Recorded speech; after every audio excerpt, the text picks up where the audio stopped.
बेटा टॉपिक का करेंगे electric potential due to spherical conductor. Electric potential due to spherical charged conductor. बेटा देखो इसमें आपको क्या याद रखना है, जैसे हमने ये एक स्फेरिकल कंडक्टर ले रखा है जिसकी रेडियस है आर। मैं इसकी वजह से इसकी बाउंड्री पर इसके अंदर या ए मान लो इस पॉइंट को, बाउंड्री पर अंदर मान लिया सी सेंटर है, बाहर कोई पॉइंट डी है, यहाँ पे कोई पॉइंट ई है। इन पर बेटा मैं इलेक्ट्रिक पोटेंशियल फाइंड आउट करना चाह रहा हूँ। तो देखो आपने एक प्रॉपर्टी पढ़ी थी कि कंडक्टर की सरफेस पर और अंदर हर जगह पोटेंशियल कैसा रहता है, सेम। तो अगर मैं आपसे बोलूं बताओ कंडक्टर की सरफेस पर कितना पोटेंशियल होगा, तो बेटा क्यू चार्ज है। चार्ज कितना है इस पर, क्यू। तो इसकी सरफेस पर पोटेंशियल VA फॉर्मूला क्या होता है, 1/4πε0। चार्ज कितना है Q अपॉन रेडियस है R। और मैंने बताया था जो चार्ज सरफेस पर होता है बेटा वही वो जो पोटेंशियल सरफेस पर होगा सेम पोटेंशियल अंदर भी होगा। क्यों? क्योंकि कंडक्टर के अंदर और सरफेस के अलोंग इलेक्ट्रिक फील्ड क्या हो जाता है, जीरो। और इलेक्ट्रिक फील्ड ही पोटेंशियल में चेंज कर सकता है। जब बेटा सरफेस के अलोंग और अंदर इलेक्ट्रिक फील्ड होता ही नहीं है तो पोटेंशियल में चेंज होगा नहीं। तो जो पोटेंशियल कंडक्टर की सरफेस पर है सेम पोटेंशियल अंदर भी हर जगह होगा। तो मैंने बेटा सरफेस पर पोटेंशियल निकाला था इतना, तो सेम पोटेंशियल अंदर के पॉइंट बी पर भी होगा और सेम पोटेंशियल सी पर भी होगा। तो बेटा मैंने आपको सरफेस पर और अंदर के पॉइंट्स पर इलेक्ट्रिक पोटेंशियल निकालना बता दिया। अब अगर हमें बाहर किसी पॉइंट पे जाना है, जैसे माना मैं डी पॉइंट की बात कर रहा था, डी पॉइंट की डिस्टेंस मैंने R1 मान ली, रेडियस हमारी R थी। ऐसे ई पॉइंट की डिस्टेंस R2 है। तो बाहर कैसे पोटेंशियल निकालते हैं वो देखो। जैसे पोटेंशियल निकाल रहा हूं मैं डी पॉइंट पर, इसके लिए रूल क्या होता है, 1/4πε0 कंडक्टर का चार्ज लेंगे और बेटा उस पॉइंट की जो बाहर है पॉइंट उसकी सेंटर से डिस्टेंस, तो सेंटर बेटा सी है तो सी से डी की डिस्टेंस क्या है R1। ऐसे बाहर बेटा ये वाला पॉइंट है VE, 1/4πε0 कंडक्टर का चार्ज हमारा Q था और सेंटर से उस पॉइंट E की डिस्टेंस क्या है R2। तो सिंपल हमने बेटा क्या रूल सीखे कि जब भी हमें सरफेस पर या अंदर किसी पॉइंट पर पोटेंशियल निकालना हो तो सरफेस वाला ही पोटेंशियल ले लो। तो 1/4πε0 सरफेस पर चार्ज कितना है Q, तो सेंटर से सरफेस की डिस्टेंस, इसका मतलब रेडियस कितनी है R। तो सेम पोटेंशियल अंदर बी पर भी होगा सी पर भी होगा। बाहर किसी भी पॉइंट पे जाना हो स्फीयर के लिए पोटेंशियल निकालना है कंडक्टिंग स्फीयर के लिए, तो 1/4πε0 चार्ज कंडक्टर पर और सेंटर से उस पॉइंट की डिस्टेंस R1। ऐसे यहां निकालना है कंडक्टर का चार्ज सेंटर से पॉइंट डी की डिस्टेंस R2। तो ये दो रूल हमें याद होने चाहिए।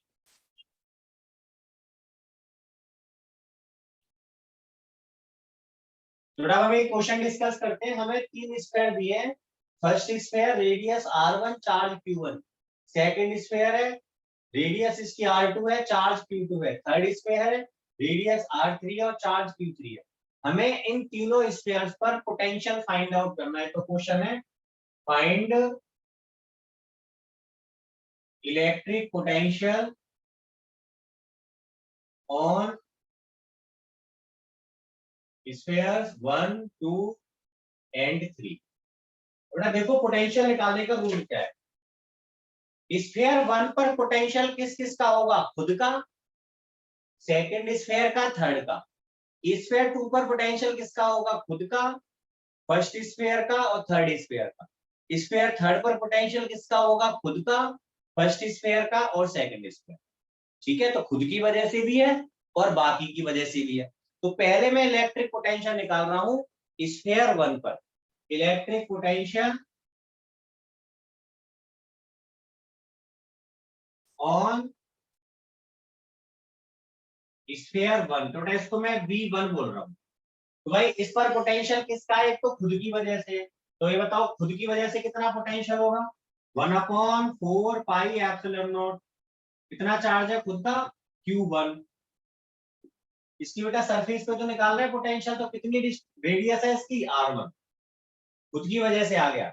एक बेटा स्फीयर 2 की वजह से भी पोटेंशियल है, प्लस अभी मैंने आपको बताया था जो पोटेंशियल किसी स्फीयर की सरफेस पर होता है सेम अंदर हर जगह होता है। तो मैं अगर स्फीयर 2 के अंदर किसी भी पॉइंट पर या अंदर किसी भी सरफेस पर पोटेंशियल निकालना चाह रहा हूं, तो उसकी खुद की सरफेस वाला पोटेंशियल ही अंदर होगा। तो बेटा मैं स्फीयर 2 के अंदर है स्फीयर 1, तो स्फीयर 2 की वजह से स्फीयर 1 पर कौन सा पोटेंशियल होगा, जो स्फीयर 2 की सरफेस पर है। तो किसी भी स्फीयर के अंदर कहीं भी पोटेंशियल निकालना है, तो बेटा बस उसकी स्फीयर उसकी सरफेस वाला पोटेंशियल रख दो, वही अंदर हो जाएगा। तो मैं स्फीयर 2 की वजह से 1 पर पोटेंशियल निकाल रहा हूँ, तो 2 के अंदर है बेटा 1, तो 2 की वजह से 1 पर वही पोटेंशियल होगा जो 2 की सरफेस पर था। तो बताओ 2 की सरफेस पर क्या पोटेंशियल होगा, 1/4 पाई एप्सिलॉन नॉट। तो 2 की सरफेस पर चार्ज कितना है, Q2, और 2 की रेडियस क्या है बेटा, R2। अब 3 की वजह से निकालो 1 पे ही पोटेंशियल, तो देखो 3 के ही अंदर है 1 भी, तो जो पोटेंशियल 3 की सरफेस पर है वही 2 पर पहुंचेगा, वही 1 पर, बट हमें तो 1 की बात करनी है फिलहाल।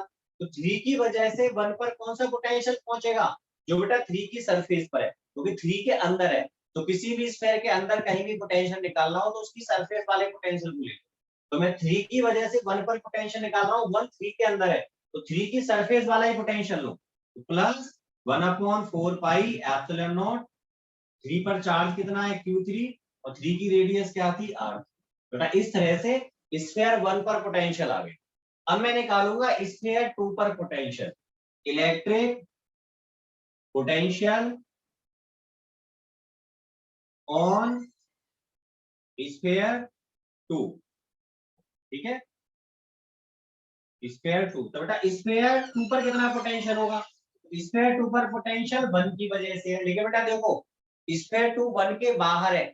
मैंने आपको बताया था कि किसी भी कंडक्टिंग स्फीयर के बाहर पोटेंशियल निकालना हो तो उसके चार्ज को लो, सेंटर से डिस्टेंस ले लो। बाहर का रूल है ये है, और अंदर का रूल है सरफेस वाले पोटेंशियल को लिख देते हैं। तो देखो मैं निकाल रहा हूँ स्फीयर 2 पर पोटेंशियल पहले 1 की वजह से, तो 1 के बेटा बाहर है स्फीयर 2, तो 1 की वजह से क्या होगा potential, 1/4 pi epsilon not, sphere 1 का चार्ज, और सेंटर से स्फीयर 2 का निकालना, तो स्फीयर 2 की डिस्टेंस कितनी है, R2। तो ये आ गया स्फीयर 1 की वजह से 2 पर पोटेंशियल। अब 2 पर खुद की वजह से पोटेंशियल तो बेटा आपको पता ही है, खुद की वजह से 1/4 पाई एप्सिलॉन नॉट, कितना चार्ज है, Q2, खुद की रेडियस कितनी है, R2, ये आ गया। प्लस 3 की वजह से भी है स्क्वायर 2 पर पोटेंशियल, 3 के तो बेटा 2 अंदर है, तो अंदर का सिंपल रूल था जो पोटेंशियल सरफेस पर है वही अंदर जा रहा होगा, तो बेटा सरफेस वाले पोटेंशियल को लिख दो, वो 2 पर भी जा रहा होगा क्योंकि अंदर है 2। 1/4 पाई एप्सिलॉन नॉट, स्क्वायर 3 की सरफेस पर कितना पोटेंशियल होगा, Q3, रेडियस क्या थी, R। अब बात करते हैं स्फीयर 3 पर पोटेंशियल की।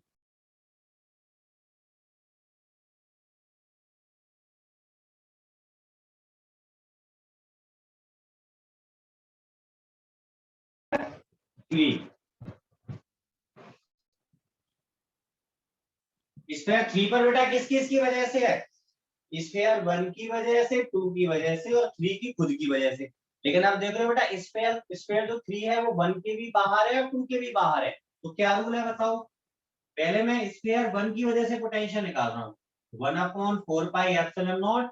1 पर चार्ज कितना है, Q1, अपॉन, क्योंकि बेटा स्फीयर 3 1 के बाहर है, तो सेंटर से स्फीयर 3 तक की डिस्टेंस ली जाएगी, कितनी है, R3, plus 1/4 pi epsilon not. अब बेटा स्फीयर 2 की वजह से निकालो पोटेंशियल, तो स्फीयर 3 स्फीयर 2 के भी बाहर है, तो इसका मतलब अब भी वही रूल, स्फीयर 2 का चार्ज लिखो, और सेंटर से स्फीयर 3 तक की डिस्टेंस यहाँ भी कितनी है, R3, सेंटर तो सबका कॉमन है ना, प्लस स्फीयर 3 पर खुद की वजह से पोटेंशियल 1/4 पाई एप्सिलॉन नॉट, खुद पर चार्ज कितना, Q3, और खुद की रेडियस R। तो इस तरह से बेटा हमने तीनों पर पोटेंशियल निकाल लिया। 1 पर पोटेंशियल निकाला 1 की वजह से, 2 की वजह से, 3 की वजह से। 2 पे निकाला अगेन 1 की वजह से, खुद की वजह से, 3 की वजह से। 3 पे निकाला 1 की वजह से, 2 की वजह से और खुद की वजह से। इस तरह से बेटा स्फेयर्स पर पोटेंशियल फाइंड आउट कर। बेटा एनसीईआरटी का क्वेश्चन है हमारा 2.29। साथ साथ एक टॉपिक है हमारा ये स्फेरिकल कैपेसिटर।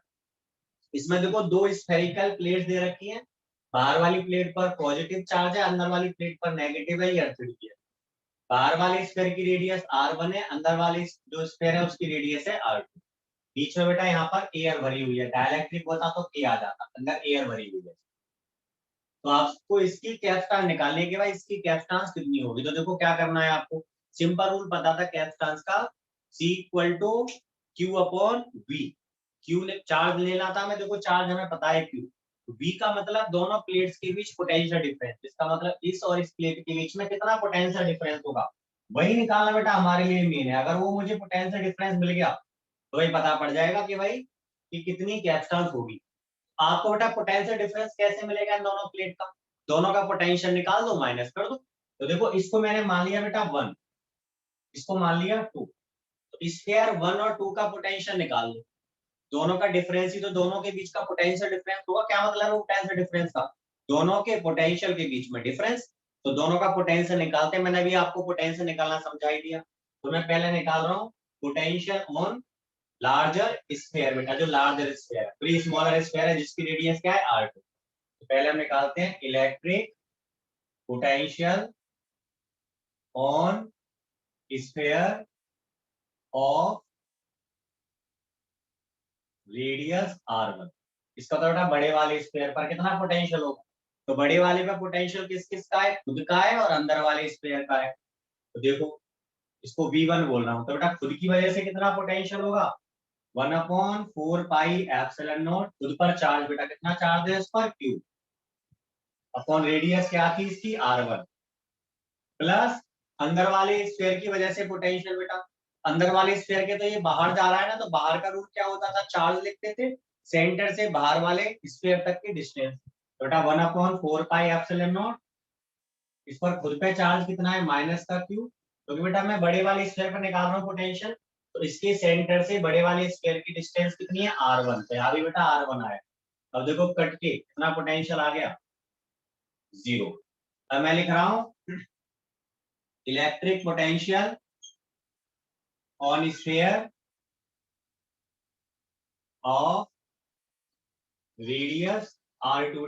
r2 रेडियस के स्क्वायर वाले इलेक्ट्रिक पोटेंशियल निकालो, V2 इक्वल टू, इस पर बेटा एक तो बाहर वाले स्फेयर की वजह से है, इस पर अंदर वाले पर मैंने बेटा बाहर वाले की वजह से अंदर कहीं भी पोटेंशियल निकालना हो तो सरफेस का निकाल दो, वही अंदर होगा।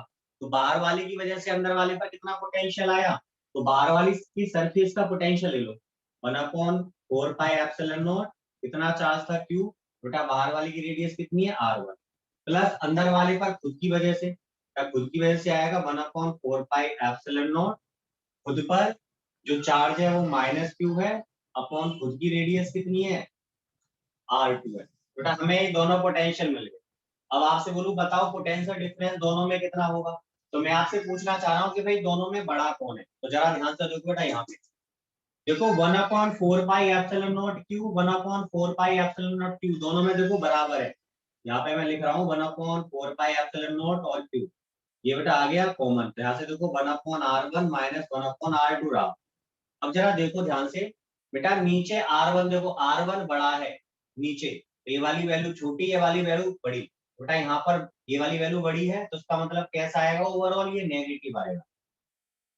कैसा आएगा नेगेटिव, देखो 1/r1 माइनस 1/r2, r1 बड़ा है नीचे आ रहा रेसिप्रोकल हो तो बेटा ये वैल्यू छोटी, ये वाली वैल्यू बड़ी, तो बड़ी वाली नेगेटिव में है तो आंसर हमारा नेगेटिव में आएगा। तो ये पोटेंशियल जीरो है, ये नेगेटिव है, तो मैं बोलूं दोनों में बताओ कौन सा बड़ा है, तो बेटा जीरो नेगेटिव से बड़ा होता है कि नहीं, तो ये पोटेंशियल बड़ा है। तो मुझे दोनों के बीच में पोटेंशियल डिफरेंस निकालना था।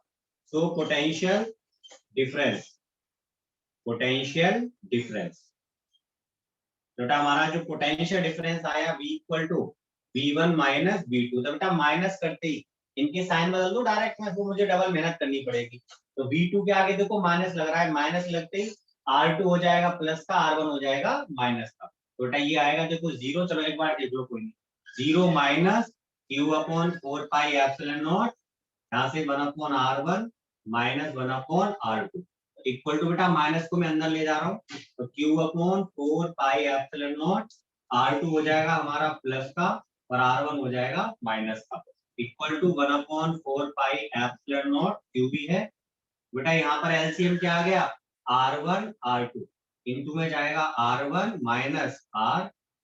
तो देखो आपको पोटेंशियल मिलती है तो कैपेसिटेंस आसान हुई, तो कैपेसिटेंस क्या आई, so capacitance C equal to हम जानते हैं Q चार्ज प्लेट पर अपॉन दोनों के बीच पोटेंशियल डिफरेंस, तो Q अपॉन V, V की वैल्यू है हमारी Q upon 4πε0 R1 minus R2 upon R1 into R2। देखो Q से Q हो गया कैंसिल, तो आंसर आया 4πε0 R1 R2 upon R1 minus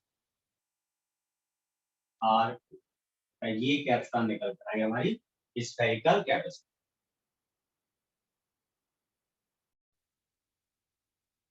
हाँ भाई, नेक्स्ट क्वेश्चन है हमारा 2.30 एनसीईआरटी का। इस क्वेश्चन में भी आपको स्फेरिकल कैपेसिटर दिया है जिसकी बाहर वाला जो स्फेयर है वो अर्थिड है और चार्ज 2.5 माइक्रो कूलम है। इस बार प्लेट्स के बीच का बेटा जो सेपरेशन है वो एयर से फिल नहीं है, इस बार एक डाइलेक्ट्रिक से फिल है जिसका डाइलेक्ट्रिक कांस्टेंट 32 है। इनर स्फेयर की रेडियस 12 सेंटीमीटर है, आउटर की रेडियस 13 सेंटीमीटर, ठीक है। और आपसे पूछा क्या है, एक तो इसकी कैपेसिटेंस पूछी है, एक पूछा है पोटेंशियल ऑफ इनर प्लेट, उसके बाद कंपेयर द कैपेसिटेंस, इस कैपेसिटेंस को बेटा कंपेयर करना है जो मैंने निकाली है किसके साथ, with an isolated sphere of radius 12 centimetre. इसका मतलब एक ऐसे स्फीयर के साथ जिसके आसपास बेटा और कोई चार्ज वगैरह मौजूद नहीं है, तो उसकी कैपेसिटेंस के साथ इसको कंपेयर करना। याद होगा हमने एक टॉपिक किया था capacitance of an isolated sphere, जो निकल कर आया था 4πε0 r। मैंने अर्थ की भी कैपेसिटेंस निकाली थी वहां पर 711 माइक्रो फेराड निकाली थी वहां पर, है ना, उसी से हम यहाँ पर करेंगे। तो देखो सबसे पहले बेटा मैं इसके बी पार्ट को कर रहा हूं। आपको पूछा था कैपेसिटेंस बताओ इनर प्लेट की, बेटा इनर प्लेट की कैपेसिटेंस निकाल रहे हैं, वो potential, potential of inner plate. बेटा इनर प्लेट का पोटेंशियल क्या होगा, वी इनर बोल दो इसको। बेटा इनर प्लेट का मतलब इनर जो स्फेरिकल प्लेट है इस पर पोटेंशियल निकालना था, तो किसकी वजह से इस पर पोटेंशियल, खुद की वजह से और बाहर वाले की वजह से। तो पहले बेटा बाहर वाले की वजह से निकालो, तो बाहर वाले पर जो पोटेंशियल है वही बेटा इसके अंदर भी जा रहा होगा, इसका मतलब इस पर पहुंच रहा होगा, तो बाहर वाले की वजह से वही पोटेंशियल है जो इसकी सरफेस पर है। बेटा बाहर वाले की सरफेस पर कितना पोटेंशियल होगा, 1/4πε0, कितना चार्ज था बाहर वाले पर, Q, माइनस का लिख दो बेटा इसको, ठीक है ना, नेगेटिव में minus Q equal to minus Q की वैल्यू बेटा मैंने ये ले ली, ठीक है, तो माइनस Q, तो माइनस Q अपॉन रेडियस क्या थी इसकी R1, ठीक है, प्लस अब बेटा खुद की वजह से पोटेंशियल कितना होगा 1/4πε0, खुद पे चार्ज कितना है Q अपॉन रेडियस है R2। बेटा यहाँ पर आप देख रहे हो इन दोनों में कॉमन कौन आ रहा है, 1/4πε0 और Q कॉमन आ रहा है, यहां से क्या बचेगा बेटा 1/R2 माइनस 1/R। बेटा इसको मैं डायरेक्ट आगे यूज कर लूंगा, फिलहाल मैं ऐसे लेके दे रहा हूँ बी इनर। अब इसको तो बेटा कैलकुलेट भी करना है तो यहाँ से आप कैलकुलेट भी कर लो, लेकिन इसका मैं रिजल्ट को आगे यूज कर लूंगा। Now B inner equal to बेटा क्यू की वैल्यू कितनी थी, मैग्नीट्यूड क्या था, देखो यहाँ तो चार्ज हमें पॉजिटिव ही दिख रहा है ना ये वाला, तो देखो माइनस क्यू बना के मैंने लिख ही दिया था, तो क्यू की वैल्यू लिखनी है हमें, यही क्यू की वैल्यू 2.5 इंटू 10⁻⁻6। बेटा ये 1/4πε0 है, इसका मतलब क्या होता है 9 इंटू 10⁻9 इंटू 1/R2, R2 की वैल्यू है 12 सेंटीमीटर के लिए इंटू 10⁻⁻2 माइनस 1/R1 13 था into 10⁻⁻2 equal to 2.5 into 9 into 10⁻, बेटा यहाँ से 3 बचेगा, नीचे 10⁻⁻2 आ गया, यहाँ से 1/12 और 1/13 आया तो एलसीएम आ जाएगा 12 इंटू 13, यहाँ से आएगा 13 माइनस 12 1 बचे, ठीक है। इसके बाद इसे सॉल्व करते हैं, 3 3 जा 3 4 जा, यहाँ से आ गया ये 7.5 अपॉन 52 इंटू यहाँ पे बेटा 10 की पावर ऊपर लाके हो जाएगी 10 की पावर 5। आगे सॉल्व कर लेंगे, जो भी है वो देख लेना आप कैप करते बेटा। ये तो हुआ इसका बी पार्ट। अब उसके बाद देखो ए पार्ट पर आते हैं। कैप्स्टॉन निकालने के लिए बेटा मुझे बाहर वाली प्लेट पर और निकालना पड़ेगा पोटेंशियल, अंदर वाली प्लेट का और बाहर वाली प्लेट का हम डिफरेंस निकाल लेंगे भाई कितना डिफरेंस आया। अब मैं लिख रहा हूँ पोटेंशियल ऑन आउटर प्लेट, तो वी आउटर। बेटा वी आउटर कितना होगा, आउटर पर किसकी वजह से पोटेंशियल है, खुद की वजह से और अंदर वाली की वजह से। बेटा आउटर पर खुद की वजह से पोटेंशियल कितना होगा 1/4 पाई एप्सिलॉन नॉट।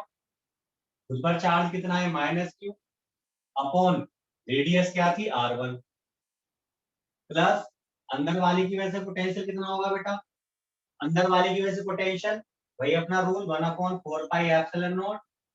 कितना चार्ज है इस पर प्लस का q अपॉन बेटा सेंटर से डिस्टेंस लेते हैं जब बाहर की बात करते हैं तो सेंटर से कितनी डिस्टेंस है r1, बेटा कट के कितना आ गया 0। सो पोटेंशियल डिफरेंस कितना आया दोनों के बीच में, तो पोटेंशियल डिफरेंस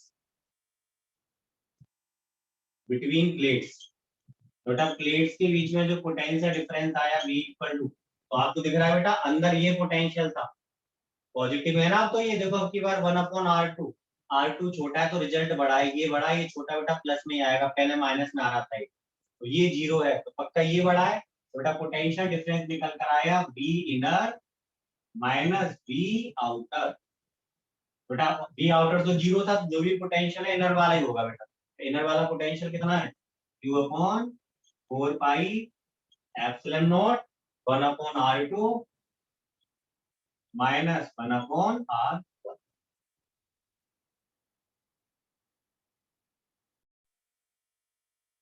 अब बेटा कैपेसिटेंस की बात करते हैं। तो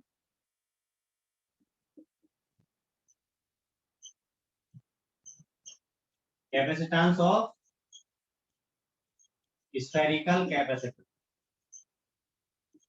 उसका रूल आप जानते हैं Q equal to C equal to Q upon V। तो Q अपॉन V की value Q/4 pi epsilon naught 1/r2 minus 1/r1। Q से Q कैंसिल, ऊपर आ जाएगा 4 पाई एप्सिलॉन नॉट। बेटा देखो उसको मैं डायरेक्ट सोल्व कर रहा हूँ, उसका एलसीएम आता r1 r2, तो वो ऊपर कौन जाएगा, यहाँ आएगा r1 माइनस r। अब इन सब की वैल्यू पुट कर दीजिए आप। 4 पाई एप्सिलॉन नॉट की वैल्यू 1/9 इंटू 10⁻9 हो जाएगी, इंटू में r1 था बेटा हमारा 13 इंटू 10⁻−2 इंटू r2 की वैल्यू 12 इंटू 10⁻−2। अपन बेटा देखो r1 माइनस r2 दोनों का अगर मैं डिफरेंस लूंगा कितना आएगा 13 - 12 सेंटीमीटर में, इसलिए इंटू में 10⁻−2। ये कैंसिल हो गया बेटा, बाकी इसको हम सॉल्व करते हैं।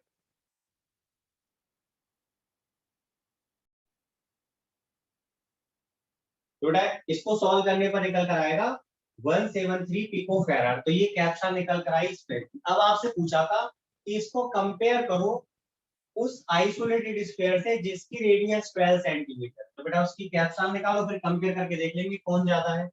तो C part capacitance of isolated sphere of radius 12 centimetre R1 equal to 12 centimetre. मैं कितनी कैपेसिटेंस आएगी, आपने फॉर्मूला पढ़ा था आइसोलेटेड स्फीयर की कैपेसिटेंस का, C इक्वल टू डैश को C डैश बोल दो 4 pi epsilon naught into R। ये हमने सॉल्व किया था बेटा। 4 पाई एप्सिलॉन की वैल्यू है 1/9 इंटू 10⁻9 इंटू R की वैल्यू 12 सेंटीमीटर 10⁻−2। इसको सॉल्व करोगे 4/3 इसका मतलब 1.33 इंटू 10⁻−11। एक प्लेस आगे लिखो 13.3 इंटू 10⁻−12 फैराड। तो आप देख रहे हो बेटा इसकी कैपेसिटेंस आई थी 173 पिको फैराड और ये कितनी है केवल 13.3 पिको फैराड। तो आप देख रहे हो ये वाली कैपेसिटेंस बहुत ज्यादा है इसके कंपैरिजन में। कारण क्या है, क्योंकि यहाँ पे बेटा दूसरी प्लेट को हम कहाँ पे मान के चलते हैं आइसोलेटेड के लिए, इंफिनिटी पर। तो दूसरी प्लेट जितनी ज्यादा दूर होती है कैपेसिटेंस उतनी ही कम होती जाती है। बेटा ये ऐसा आइसोलेटेड होता है, आइसोलेटेड था, इसकी रेडियस थी 12 सेंटीमीटर आर। हम कह सकते हैं जो हमारा सी डैश है वेरी वेरी लेस देन किससे निकल कर आया है, सी से। तो दोनों को कंपेयर भी कर, तो इससे पता पड़ा कि स्फेरिकल कैप्स्टन में अगर दोनों प्लेट के बीच का सेपरेशन कम रहेगा तो कैप्स्टन ज्यादा रहेगी। तो यहाँ पे आप देख लेते हैं आइसोलेटेड में दूसरी वाली प्लेट हमारी कहाँ पे अज्यूम की जाती है, इन्फिनिटी पर। तो कैप्स्टन बहुत कम आ रही है, यहाँ पर 173 थी, यहाँ पर केवल 13.3 आ।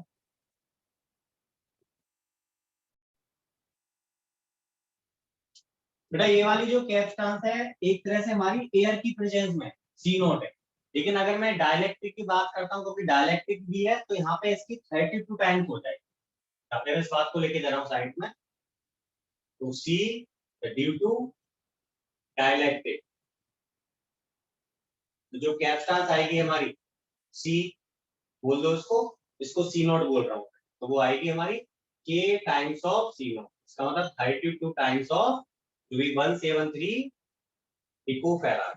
इसको सॉल्व कर लेंगे तो बहुत ज्यादा अमाउंट आ जाएगा इसका। तो अब तो ये और बड़ा डिफरेंस हो गया दोनों के बीच में, हमारा जो सी है वो सी डैश से बहुत बड़ा है। ठीक है बेटा, तो बस अंतर क्या रहा पिछले वाले डेरिवेशन में और इसमें, लास्ट डेरिवेशन में ऐसे डायलैक्ट्रिक नहीं था, केवल एयर थी, तो बस हम इतनी कैप्स्टन निकाल पाए थे जो मैंने सॉल्व कर लिया यहाँ पर।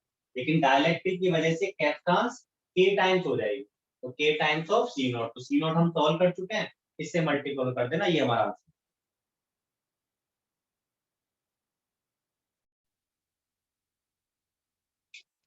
Question 2.36 NCERT exercise. इस क्वेश्चन में है a small sphere of radius r1 and charge q1 is enclosed by a spherical shell of radius r2 and charge q। बेटा एक स्मॉल स्फीयर था जिसकी रेडियस r1 थी और चार्ज q1, इसको एनक्लोज किया हुआ है बेटा एक स्फेरिकल शेल ने। तो ये जो बेटा स्फेरिकल शेल थी ये जस्ट एक स्फीयर था, स्फेरिकल शेल ने इसको एनक्लोज किया हुआ है। इस पर बेटा चार्ज तो दे रखा है q2 और इसकी रेडियस क्या है r2। अब ये कह रहा है so that if q1 is positive, बेटा बता रखा है कि q1 हमारा positive, if q1 is positive charge will necessarily flow from the sphere to cell when the two are connected by a wire, no matter what the charge q2 on the cell is। जब बेटा इन दोनों को हम किसी wire से connect करते हैं, connecting wire से, तो इसमें ये बताना है कि चार्ज हमेशा स्फीयर से सेल पे ही फ्लो होगा, सेल का चार्ज Q2 कुछ भी हो कोई फर्क नहीं पड़ने वाला। एक बार दोबारा मैं क्वेश्चन समझा रहा हूँ बेटा, एक आपको स्फीयर दे रखा था रेडियस r1 चार्ज q1, इसको घेर रखा है एक सेल ने जिसका चार्ज q2 है, रेडियस r2। इसमें बता रखा है कि स्फीयर पर जो चार्ज है वो पॉजिटिव है। अब आपसे बोला था कि अगर आप स्फीयर और सेल दोनों को किसी कनेक्टिंग वायर से कनेक्ट करो तो चार्ज हमेशा स्फीयर से सेल की तरफ ही मूव करेगा, Q2 हमारा कुछ भी हो उससे कोई फर्क नहीं पड़ता। तो बेटा एक चीज हमेशा याद रखना, जो चार्ज होता है वो हमेशा मूव करता है। अगर मैं बात करता हूँ पॉजिटिव चार्ज के सेंस, तो बेटा यहाँ पे हमारा मतलब पॉजिटिव चार्ज से ही है।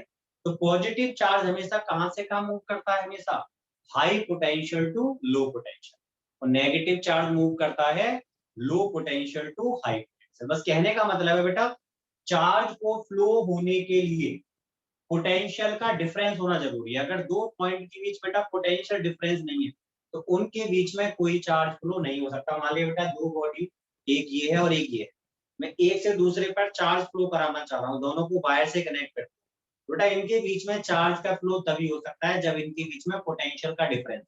अगर इन दोनों का पोटेंशियल सेम है तो दोनों के बीच में चार्ज का फ्लो नहीं, तो चार्ज का फ्लो होता है केवल पोटेंशियल डिफरेंस की वजह से।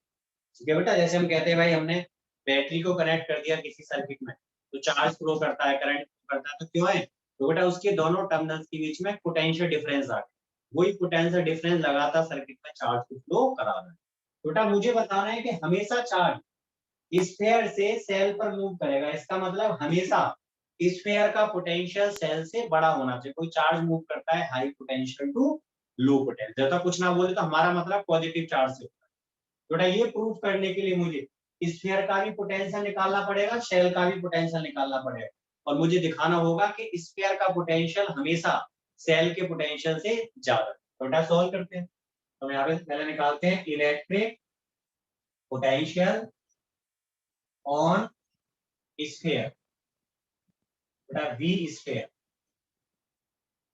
बेटा स्फीयर का पोटेंशियल कितना होगा, खुद की वजह से और बेटा एक सेल की वजह से। तो बताओ स्फीयर का पोटेंशियल निकालना, खुद की वजह से निकालो पहले पोटेंशियल, 1/4πε0। खुद पर चार्ज कितना है Q1, रेडियस क्या है R, प्लस किसकी वजह से, शेल की वजह से। तो बेटा जो सेल की स्फीयर सरफेस पर होगा वही अंदर भी आएगा। आपको पता है कंडक्टर की सरफेस पर पोटेंशियल होता है वही अंदर जाता है। तो मैं बेटा इस स्फीयर पर सेल की वजह से पोटेंशियल निकाल रहा हूँ, तो सेल की सरफेस पर जो पोटेंशियल है वही स्फीयर पर भी पहुंच रहा होगा। तो सेल की सरफेस पर कितना पोटेंशियल होगा, 1/4πε0। कितना चार्ज है Q2 अपॉन रेडियस क्या है इसकी R। ये आ गया पोटेंशियल किस पर, स्फीयर पर। तो मैं लिख रहा हूं इलेक्ट्रिक पोटेंशियल ऑन शेल। बड़ा शेल पे बताओ पोटेंशियल। तो शेल पर पोटेंशियल एक तो इस स्फीयर की वजह से, खुद की वजह से। तो बेटा इस सेल पर पोटेंशियल स्फीयर की वजह से कितना होगा, तो स्फीयर के बाहर है सेल, बाहर किसी भी पॉइंट पे जाना हो तो सेंटर से डिस्टेंस ली जाती है। बेटा स्फीयर की खुद की वजह, स्फीयर की वजह से इसका पोटेंशियल कितना होगा बाहर, बताओ। v मैं निकाल रहा हूँ यहाँ पे अब शेल पर। तो शेल पर पोटेंशियल स्फीयर की वजह से 1/4πε0। स्फीयर का चार्ज कितना है Q1, बटा स्फीयर के सेंटर से डिस्टेंस ली जाएगी क्योंकि बाहर है पॉइंट, कितनी डिस्टेंस है R। तो स्फीयर की वजह से आ गया। अब सेल पर खुद की वजह से, खुद की वजह से कितना होगा, 1/4πε0 Q2 चार्ज है, रेडियस R। थोड़ा दोनों के बीच में मुझे डिफरेंस दिखाना है, मुझे दिखाना है कि स्फीयर का पोटेंशियल हमेशा सेल से बड़ा है। बेटा जब कोई चीज हमें बड़ी दिखानी हो तो डिफरेंस कैसा आना चाहिए, पॉजिटिव। मैं बोलूं बताओ 5 और 3 में कौन बड़ा है, तो 5 से 3 को माइनस करूं 2 आ रहा है, इसका मतलब 5 बड़ा। बेटा अगर डिफरेंस पॉजिटिव आ जाए तो जिसमें से सब्ट्रैक्ट किया है वो क्वांटिटी बड़ी हो। हम देखते हैं भाई हमें दिखाना था स्फीयर का पोटेंशियल बड़ा है, तो एक काम करते हैं, स्फीयर के पोटेंशियल में से शेल का पोटेंशियल माइनस करके देख लेते हैं। अगर ये पॉजिटिव आया तो बेटा स्फीयर का पोटेंशियल बड़ा है, अगर नेगेटिव आया तो स्फीयर का पोटेंशियल छोटा है। बेटा सब्ट्रैक्ट करो स्फीयर के पोटेंशियल से। तो स्फीयर का पोटेंशियल है 1/4πε0 Q1 upon R1 plus 1/4πε0 Q2 upon R2 minus shell का potential 1/4πε0 Q1 upon R2 plus 1/4πε0 Q2 upon R। बेटा देखो यहाँ से ये वाला टर्म तो कैंसिल हो गया, अब बाकी में कॉमन क्या आ रहा है, एक तो Q1 कॉमन आ गया, यहाँ से क्या बचा 1/R1 minus 1/R2 equal to Q1 upon 4πε0। यहाँ पे बेटा एलसीएम आया R1 R2 माइनस। बेटा देखो Q1 आपको पहले ही बता रखा है पॉजिटिव है, Q2 यहाँ पे आया ही नहीं, कट गया Q2 वाला टर्म। तो देखो Q2 अब है ही नहीं बेटा यहाँ, तो Q2 तो कुछ भी हो कोई फर्क ही नहीं पड़ने वाला Q2 का। बताओ अब इस डिफरेंस पर Q2 का कोई फर्क पड़ेगा, Q2 तो इसमें आ ही नहीं रहा। अब चाहे Q2 तुम्हारा जीरो हो, इनफाइनाइट हो, नेगेटिव हो, कुछ भी हो, तो Q2 तो बेटा इस फॉर्मूले में आ ही नहीं रहा पोटेंशियल डिफरेंस में, इसलिए Q2 पर तो कोई फर्क पड़ा ही नहीं। Q1 आपको ऑलरेडी बता रखा है भाई पॉजिटिव है। और आप देखो R2 माइनस R1, देखो R2 बड़ा है R1 छोटा है, तो ये भी पॉजिटिव, सारा पॉजिटिव आ गया बेटा, ये पूरा का पूरा आ गया पॉजिटिव। और साथ साथ क्या है, इंडिपेंडेंट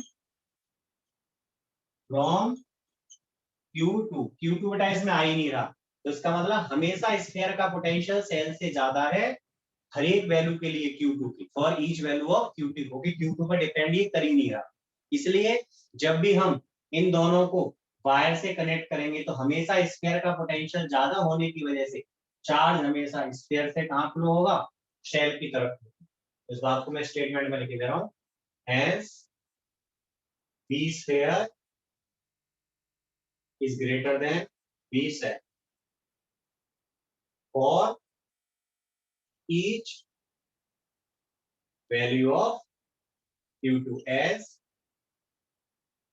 independent from Q. तो हम कह सकते हैं so charge will always flow from sphere to cell for each Q2 on connecting with wire से कनेक्ट करने का। बेटा ये बोर्ड में 2-3 बार आ चुका है क्वेश्चन।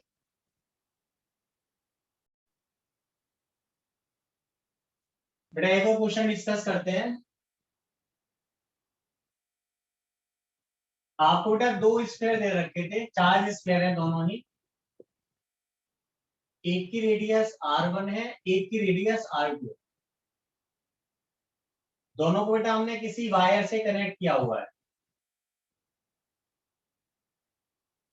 तो आपसे पूछा है कि भाई दोनों पर जो रेशियो आएगा चार्ज का रेशियो बताओ। फाइनली जब एक बार डिस्ट्रीब्यूशन हो जाएगा तो चार्ज का रेशियो क्या होगा, दोनों की कैपेसिटेंस का रेशियो क्या है और दोनों पर इलेक्ट्रिक फील्ड का रेशियो क्या है, ये सब कुछ हमें निकालना। बता सकते हैं find ratio of charges second capacitance C electric field.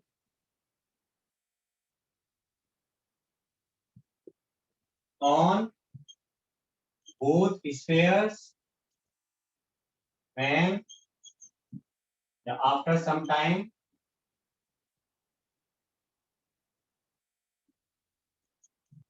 after some time when they are connected with wire। तो हमको वायर से कनेक्ट किया था, उसके कुछ टाइम के बाद आपको रेशियो निकालना। सॉल्यूशन तो बेटा चार्ज का फ्लो कब तक हुआ होगा, जब तक दोनों का पोटेंशियल बराबर नहीं हो गया हो। तुमने मान लिया let final charge on spheres are Q1 and Q2। Final charge से बेटा मतलब क्या है, ये हमारा फर्स्ट स्फीयर था, ये सेकंड था, इसकी रेडियस r1 है, इसकी रेडियस r2 है।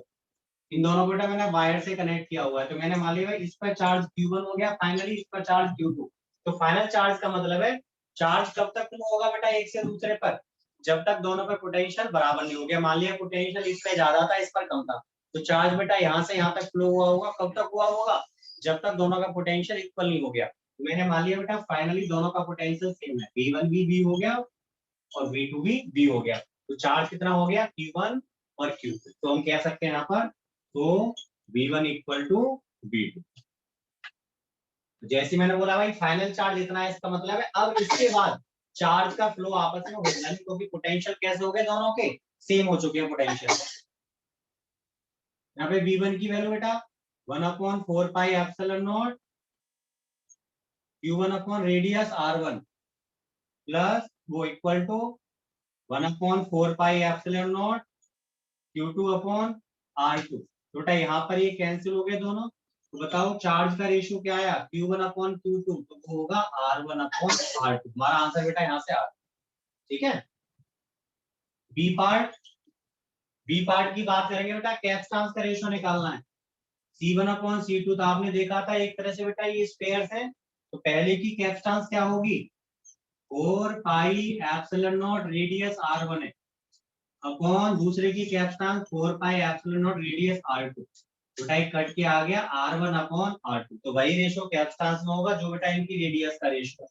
तो आपको भी सर आपने तो दूसरा फॉर्मूला बताया था बेटा, उससे भी देखो और करके। और C1 अपॉन C2 बेटा क्या होता था, कैपेसिटेंस Q अपॉन V होता था ना। तो पहले का चार्ज Q1 अपॉन पोटेंशियल बेटा V, दूसरे की कैपेसिटेंस चार्ज कितना है Q2, इसका भी पोटेंशियल क्या है V से V कट गया, क्या निकल कर आया Q1 अपॉन Q2। बेटा Q1 अपॉन Q2 कितना था R1 अपॉन R2। देखो सेम आ रहा है कि नहीं। उसके बाद बेटा सी पार्ट, इलेक्ट्रिक फील्ड का रेशियो E1/E2, तुम्हें पता है 1/4πε0, पहले का चार्ज Q1 रेडियस R1 का स्क्वायर अपॉन 1/4πε0 दूसरे का charge Q2 upon radius R2 का स्क्वायर इक्वल टू ये पूरा कैंसिल, तो Q1/Q2 इंटू में R2 square upon R1 square, तो Q1/Q2 की वैल्यू कितनी है बेटा, R1/R2, R1/R2 into R2 square upon R1 square, तो बेटा यहाँ से कट के आ जाएगा R2/R1, R2/R1, ठीक है। अब उसके बाद बेटा यहाँ पर आपको मैं दूसरे मेथड से बता दूं, सीखो। और E1/E2 बेटा एक होता है इक्वल टू V/D, तो V/D की जगह V/R यूज कर रहा हूँ बेटा। पहले का पोटेंशियल V/D की जगह R1 अपॉन दूसरे का पोटेंशियल V/R2, तो देखो V से V कट गया, क्या निकल कर आया R2/R2। तो आपको मैंने दो मेथड से बता